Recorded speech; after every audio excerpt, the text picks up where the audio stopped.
ओम शांति। 12 सितंबर 2025 की मुरली से मुख्य पॉइंट। आज की हेडलाइन है, परमात्मा कहते, मीठे बच्चे, तुम्हारी पढ़ाई का सारा मदार योग पर है, इसलिए योग पर कितना अटेंशन देना है। योग से ही आत्मा पवित्र बनती है और विकर्म विनाश होते हैं, यानी हमारे पुराने संस्कारों का विनाश होता है। कई बच्चे देखो बाप का बनकर भी हाथ छोड़ देते हैं। कारण क्या होता है? परमात्मा को पूरी तरह से ना पहचानने के कारण, पूरा निश्चित ना होने के कारण, 8-10 साल ज्ञान में चलने के बाद भी बाप को फारकती दे देते हैं, यानी छोड़ देते हैं। फिर पद भी भ्रष्ट हो जाता है उनका। बाबा ने कहा, क्रिमिनल आई होने से माया की ग्रहचारी बैठ जाती है। आजकल रोज बाबा क्रिमिनल आई के लिए कह रहे हैं, यानी कितना इस समय विकारी दृष्टि का प्रभाव है। अवस्था देखो नीचे ऊपर होती रहती है, तो फिर पढ़ाई भी छूट जाती है। ओम शांति। आज बाबा समझा रहे हैं कि हम सब बच्चे रूहानी बेहद के बच्चे हैं, यानी देखो परमात्मा के। जब ब्रह्मा में शिव बाबा की प्रवेशता होती है तो उन्हें बाप दादा कहते हैं। बाप यानी शिव और दादा यानी बड़ा भाई। दादा बड़े भाई को भी कहते हैं, यानी ब्रह्मा बाबा, क्योंकि ये ब्रह्मा भी तो रूहानी बच्चा है ना बाबा का। जैसे देखो तुम आत्माएं परमात्मा के बच्चे हो, बाबा कहते हैं हमें भी देखो कर्म करने के लिए ऑर्गन्स की जरूरत पड़ती है ना, ऐसे ही परमात्मा को भी इस कर्म भूमि में आने के लिए शरीर की जरूरत पड़ती है। तो वो भी ब्रह्मा का आधार लेते हैं बोलने के लिए। वैसे ही शिव बाबा का भी ये ब्रह्मा रथ है। यह देखो दुनिया कर्म क्षेत्र है, यहाँ कर्म करना ही होता है। यहाँ सारी आत्माएं रहती हैं शिव बाबा के साथ। बाबा कहते हैं जहाँ पर ये परम धाम होता है ना, वहाँ पर आत्माएं परमात्मा के साथ रहती हैं। आत्मा का वो घर है, यानी परम धाम। वहाँ यहाँ की तरह कोई ना खेल ना बत्तियाँ होती हैं, सिर्फ वहाँ पर तो आत्माएं रहती हैं, यानी जगमगाती हुई ज्योत रहती है वहाँ पर, एक एनर्जी।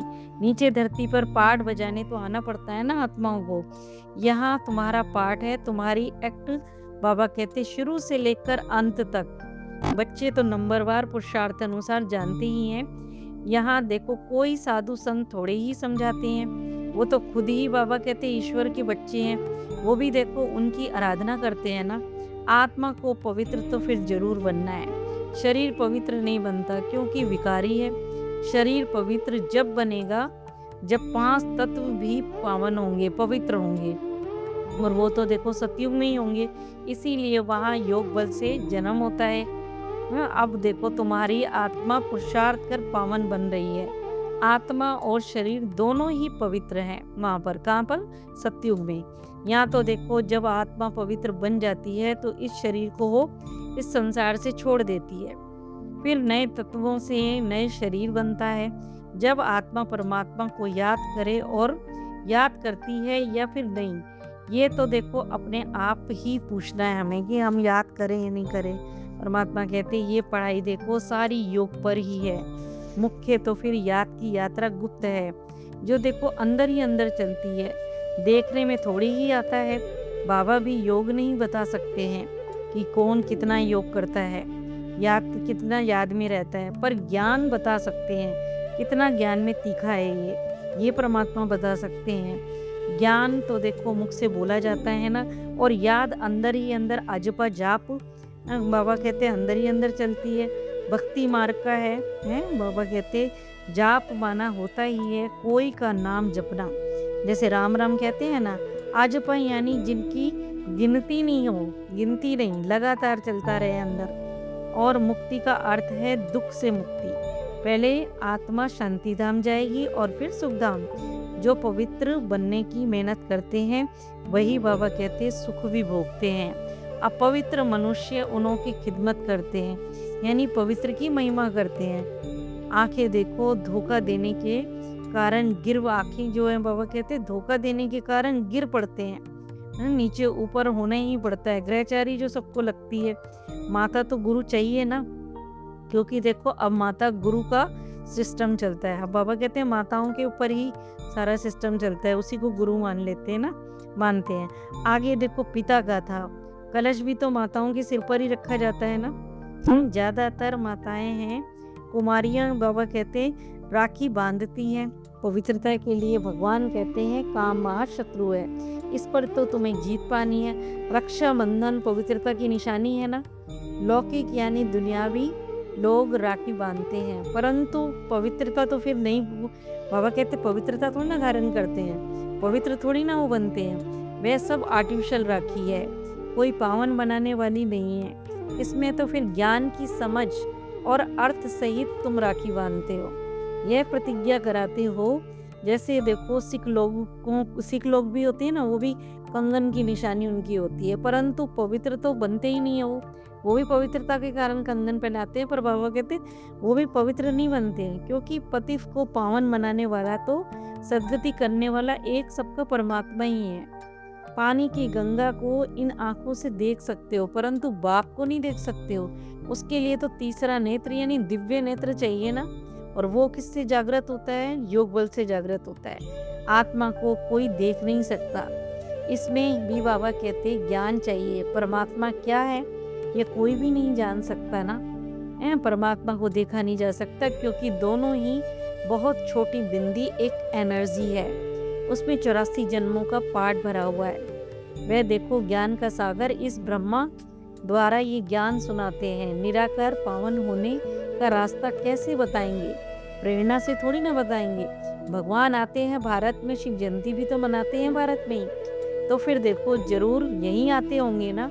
परंतु कई बच्चे ना पहचानने के कारण, ना निश्चय बुद्धि होने के कारण, बाबा ने कहा ना अभी कि 8-10 वर्ष भी ज्ञान में चले और फिर उन्होंने छोड़ दिया। जब निश्चय नहीं बैठता तो फिर छोड़ भी देते। इसीलिए बाबा बार बार आत्मिक स्थिति में टिकने के लिए हमें कहते हैं, ताकि अभ्यास हो जाए। पर माया बिल्कुल ही अंधा बना देती है। बाप का बने छोड़ दिया तो फिर पथभ्रष्ट। अब बाबा कहते तुम बच्चों को परमात्मा का परिचय मिला है, औरों को भी तो देना है ना। सारी दुनिया और तुम खुद इस पढ़ाई के पहले बाबा कहते मालिक थे। अब देखो नास्तिक थे, अब समझाया तो फिर आस्तिक बनाया। बाबा ने जब ज्ञान को समझाया तो बाबा कहते तब तो आस्तिक बने ना। फिर कहा पुरानी दुनिया के विनाश के लिए महाभारत लड़ाई हो रही है। उस समय तो फिर समझते हैं कृष्ण का थे, परंतु अब समझ गए निराकार बाप था, उनको देखा ही नहीं जा सकता। श्री कृष्ण तो सतयुग का प्रिंस है, वहाँ का राजकुमार है, वो तो वही फीचर्स तो नहीं बाबा कहते हैं हो सकते। और देखो श्री कृष्ण की कब कैसे आया ये भी कोई नहीं जानता है। उस कंस को बाबा कहते जेल में दिखाते हैं। अब कंस सतयुग में कैसे, बाबा कहते हैं सतयुग में कैसे आएगा वो? क्या कंस तो फिर असुर को कहा जाता है।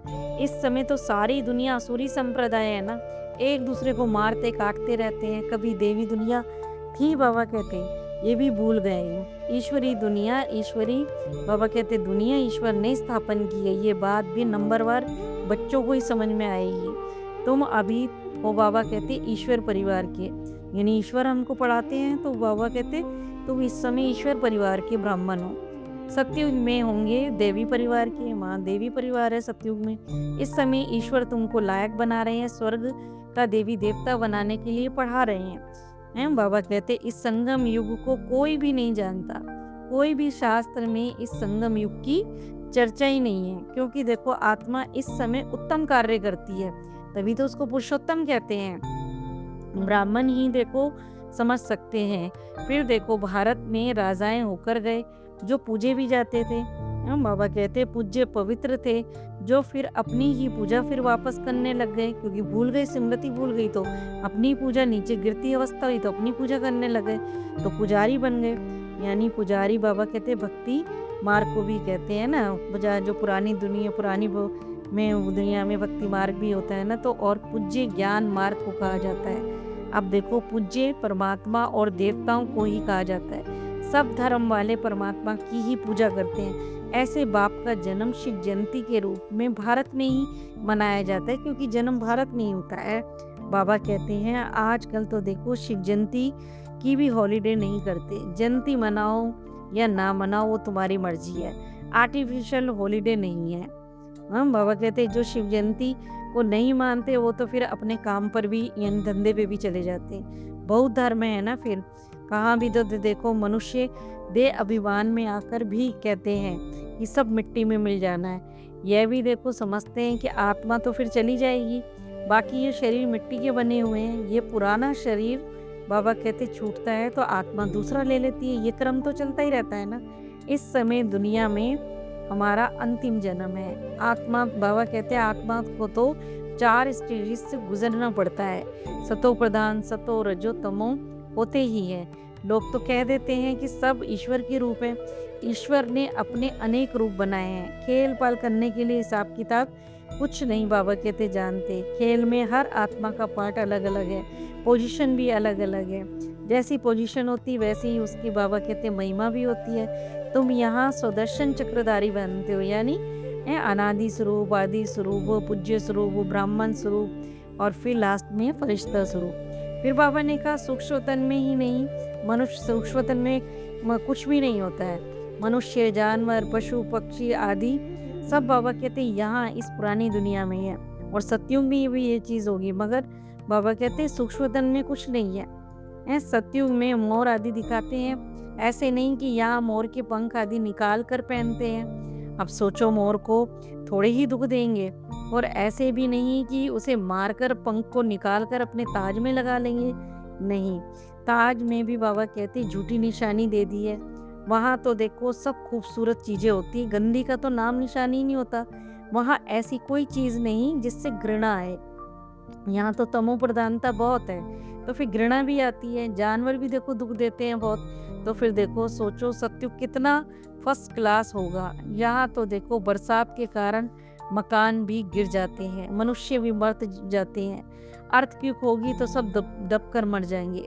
सतयुग में बहुत थोड़े बाबा कहते होंगे जो सूर्यवंशी, फिर 25% पुरानी दुनिया होती है तो चंद्रवंशी में आ जाते हैं।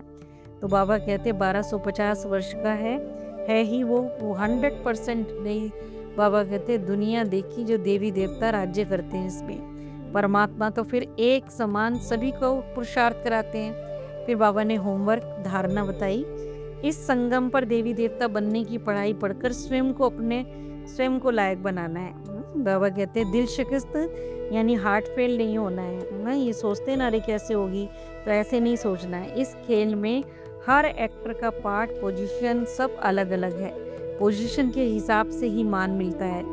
ये राज समझकर सुदर्शन चक्रधारी बनना है। वरदान, जो बच्चे सदा एक बाप के स्नेह में लवलीन रहते हैं, उन्हें बाप का हर बोल प्यारा लगता है। बाबा कहते हैं उनके सब क्वेश्चन समाप्त हो जाते हैं। ब्राह्मण जीवन का फाउंडेशन ही बाबा कहते स्नेह है। जो स्नेह आशिक आत्माएं हैं उन्हें बाप की श्रीमत पालन करने में मुश्किलात नहीं आती है। बाबा कहते हैं मुश्किल का अनुभव नहीं करती है वो। स्नेह के कारण सदा यही उमंग रहता है कि बाबा ने जो कहा है वो मेरे प्रति ही कहा है, मुझे करना ही है।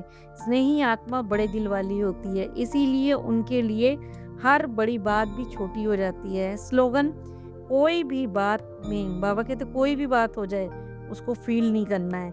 यह भी फेल की निशानी है। अगर फीलिंग आ गई तो समझ लो फेल हो गए। आंसू तो बाबा कहते आने ही नहीं है। अच्छा, ओम शांति।